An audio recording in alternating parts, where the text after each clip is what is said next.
The biggest concern that we must have as Kenyans is the valuation at which the government is proposing to exit 15% stake in Safaricom. Because they want to sell per share at 34 shillings. And if you look at the recent past, including last week, Safaricom share touched even 30, past 30 last week. But in the last 5 years, and especially in 2021, Safaricom share was above 45 shillings in August of 2021. And when you are valuing on how to buy or sell a company, you as the seller must get the best deal in terms of the price. But it looks like the people who are representing the people of Kenya in government, in this discussion and sale, they actually sided with the buyers. And they decided to sell Safaricom for a song. Because the company that was trading at 45 shillings per share in 2021, the government is unashamedly telling Kenyans that they want to sell the same company at 34 shillings today. Most of the companies listed in the NSC as we talk are selling, and most of them, including banks, are selling past the 2021 levels. But now we want to give a discount based on the 2021 valuation of a 25% discount to the current buyers. And possibly this should be investigated. Why? Even after so many companies have been recording even 200% increase, Safaricom share, even with the bullish market, has not matched many of the companies in terms of the rise in share price. Probably there was a deliberate suppression of the share.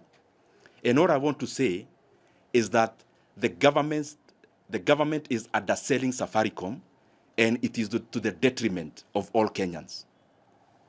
Secondly, the proposal, because I've been there and I have in some of these discussions before, and especially when Kenya was seeking to get optimal value for the stake.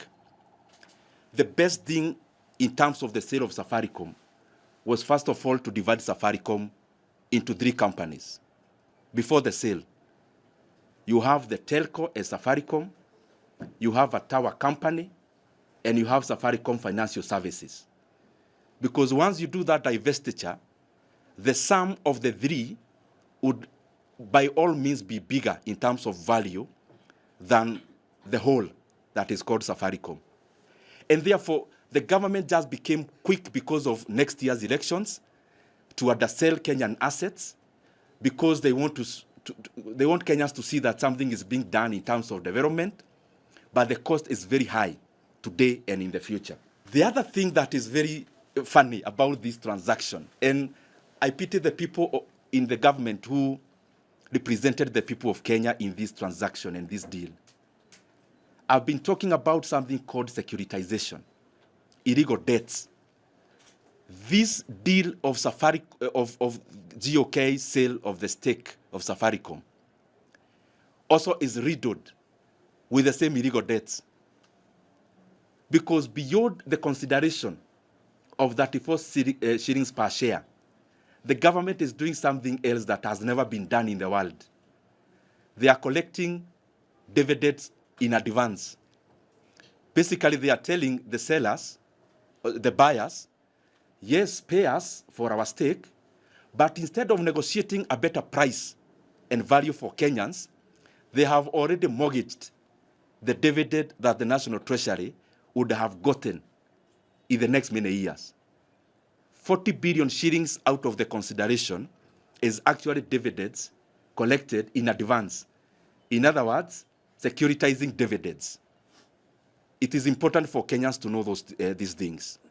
And also for Kenyans to know that the people we are sending to negotiate for us as Kenyans are either putting their self-interest first and therefore undercutting what we should get as value as Kenyans, or they are just plainly incompetent. On the same kind of sales and divestitures that have been happening, it is important for us as Kenyans to understand the difference, and the people in the National Treasury and government, to understand that there is a difference between privatizing a public organization or company an outright sale. Privatizing is when you give up even control for efficiency to percolate in the company. But the kind of thing we are seeing in Safaricom is not a privatization. It cannot pass as such. This is an outright sale because already Safaricom was already a private company. It's not a parastatal.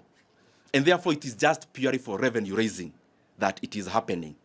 The problem is, even as revenue raising, Kenyans are not getting value for their money, and Kenyans are not getting the appropriate price and valuation for Safaricom, for GOK stake in Safaricom PLC. And my brothers and sisters here from the media, I want to request you, because whatever happens in Kenya now will affect all of us. It is important we zoom into all the transactions that are happening in Kenya of late. I saw the other day a Tanzanian company with a Kenyan unit called Karahari Cement buying the stake in East African Portland Cement that belonged to NSSF, again taking it for a song. Why is this massive interference with NSSF?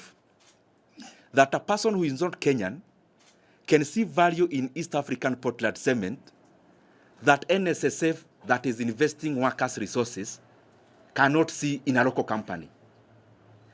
We must be vigilant. Otherwise, within a very short time, we are all going to regret as Kenyans, because we'll have nothing to hold on to. Everything will have been torn down in terms of sold for nothing, and you'll have no fallback position. And on the same,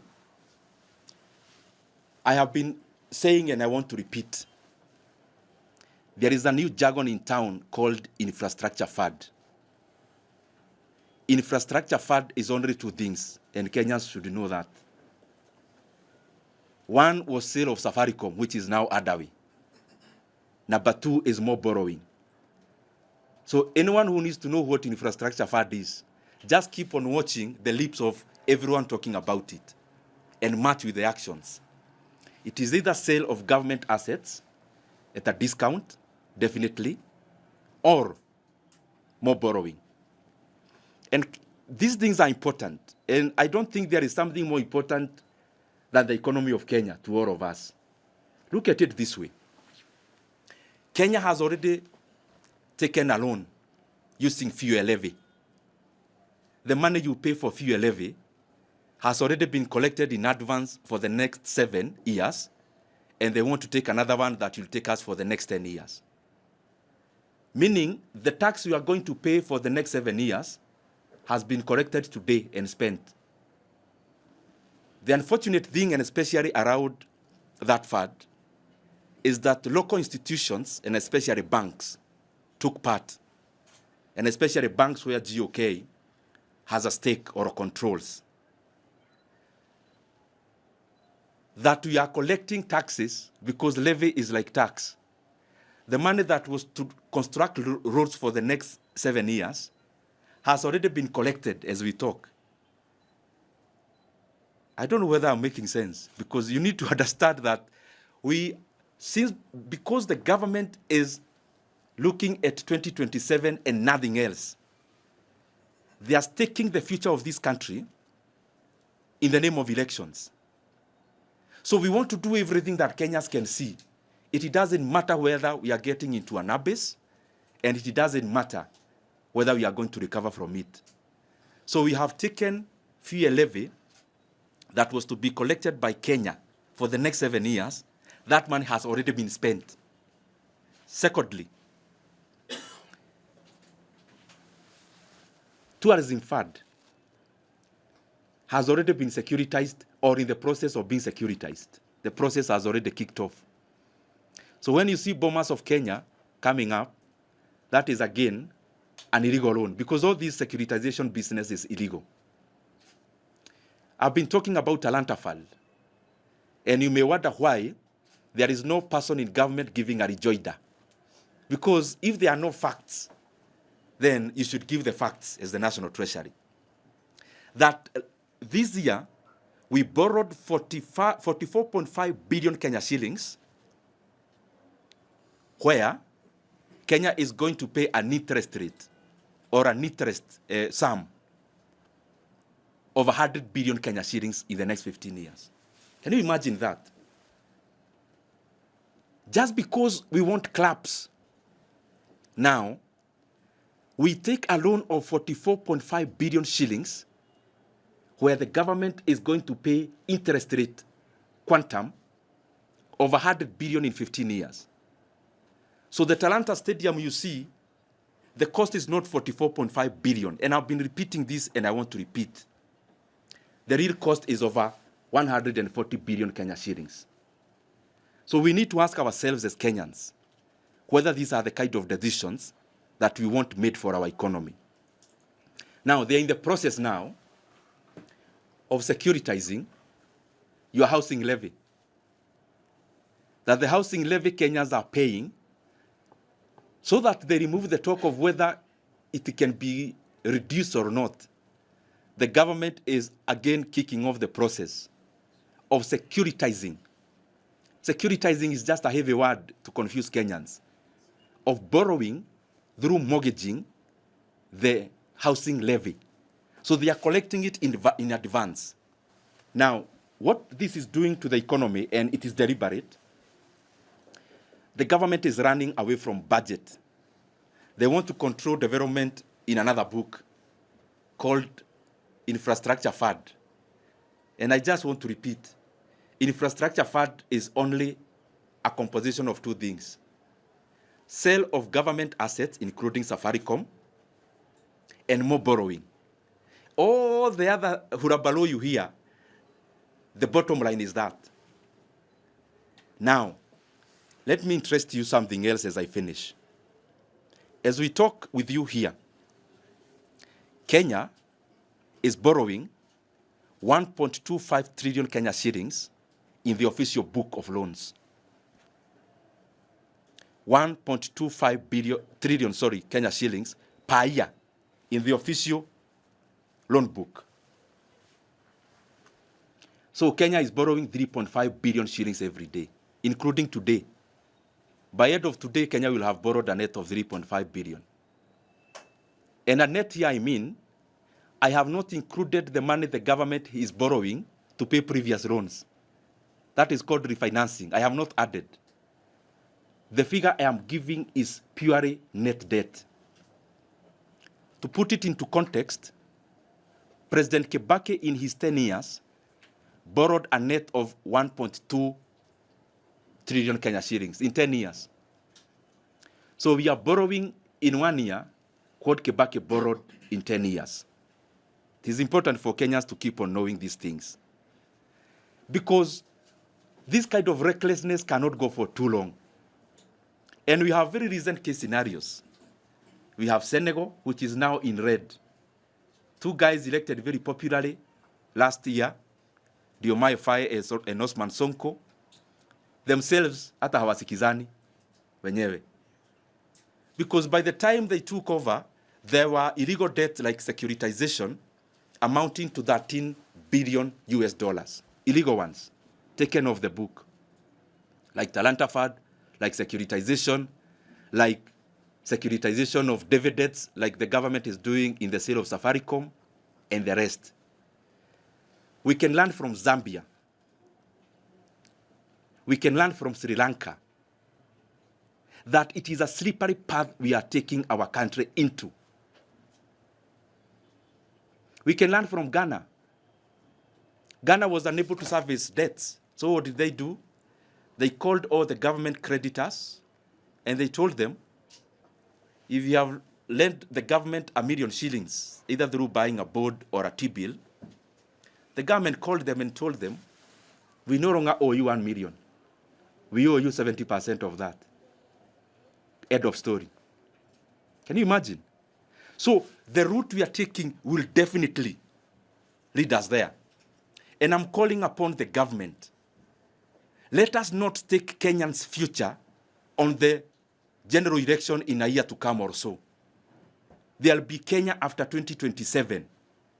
And Kenyans, ask yourself, why is the government, if you collect dividends for the next 5 years, So, in the mind of government, there'll be no Kenya in the next 5 years or what? When you take fuel levy to be collected in Kenya for the next 7 years to build roads, are you telling us there'll be no roads in Kenya to be built? I have indicated that Kenya is borrowing 1.25 trillion shillings every year. But even the development that we are seeing, including the expansion of Nairobi-Nakuru Highway, we now have had to force NSSF to invest workers' resources in that road, while the government knows for sure it will never break even. Now that we are selling a stake in Safaricom, why can't the government provide that road for free to all the people in the western side of this country? Must we package it as a commercial project?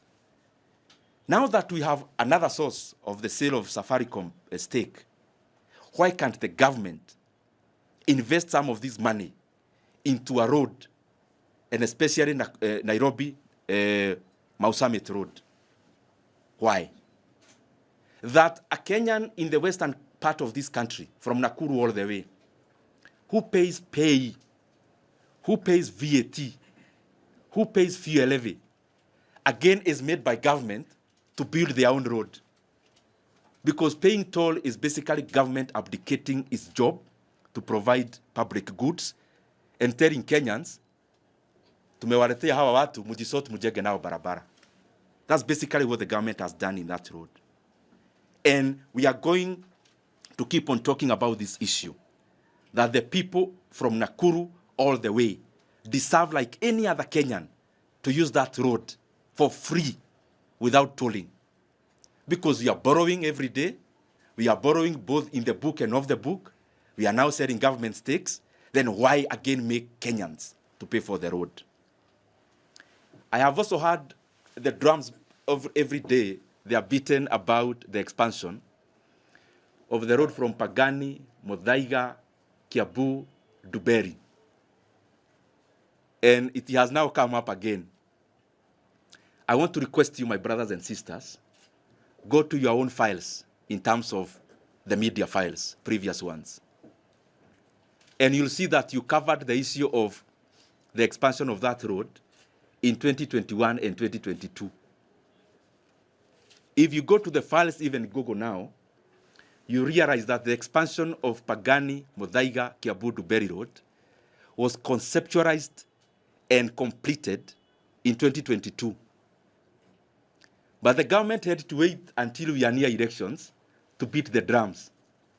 The government should actually be apologizing to the people of Kiambu for delaying the road for 3 years, because that road was ready to be built in the last 3 years.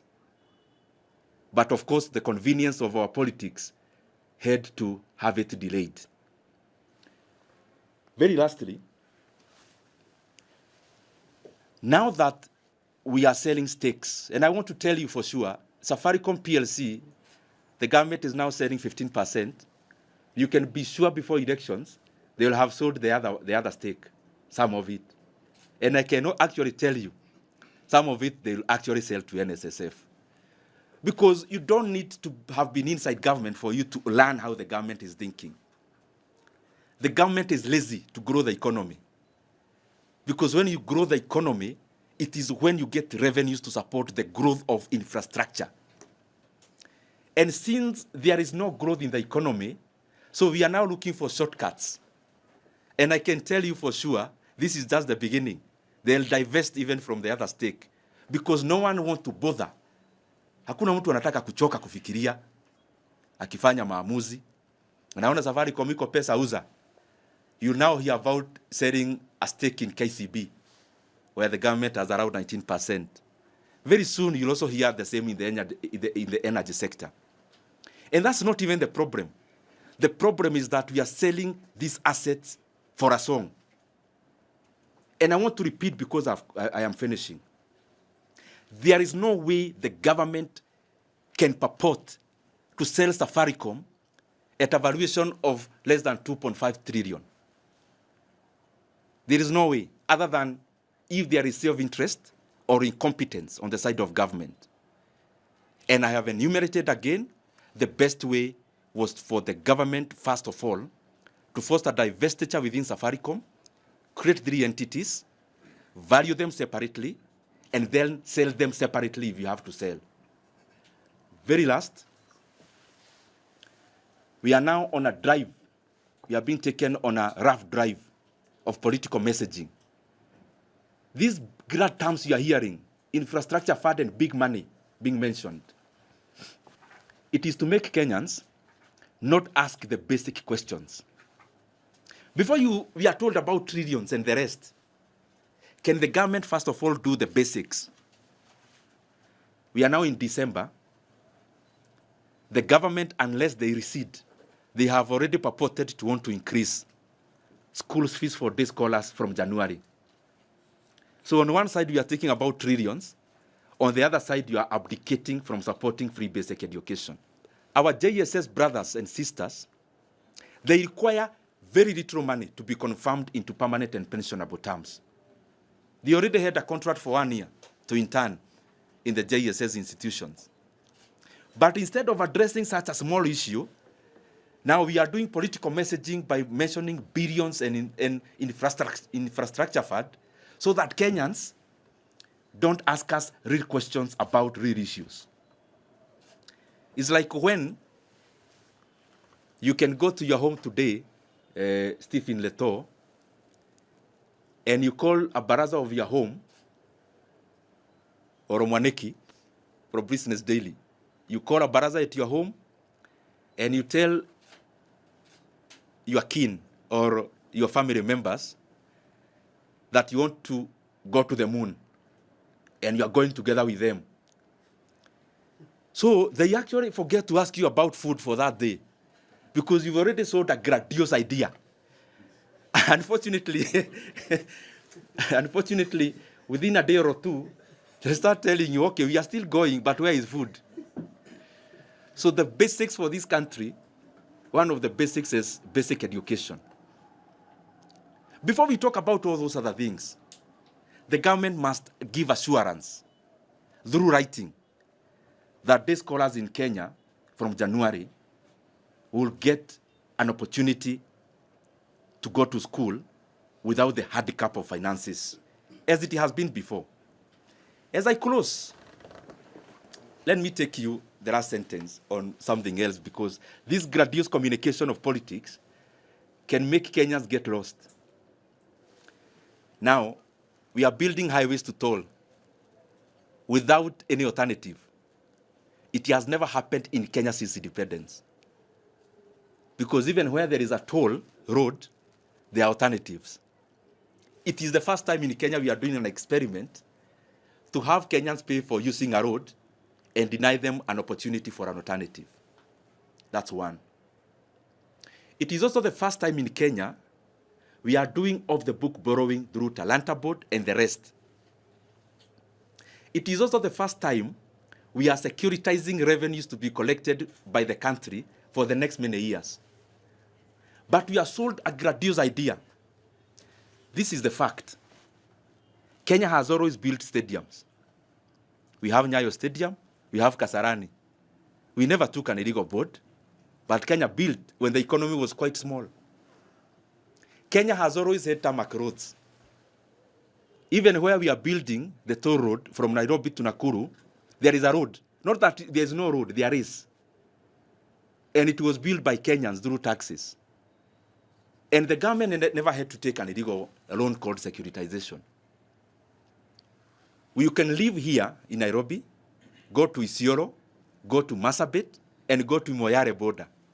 There is a tarmac road there, smooth one, a highway. You don't pay to use. It was built by Kenyans, by the previous governments. You can live here, go to Hispania border all the way to Kuria in Migori. All the way it is tarmac. We never took an illegal loan. We never took a securitization. And when Kenya was a smaller economy, we still managed. You can live here and go all the way to Kitengela and go all the way to our border with Tanzania on the other side.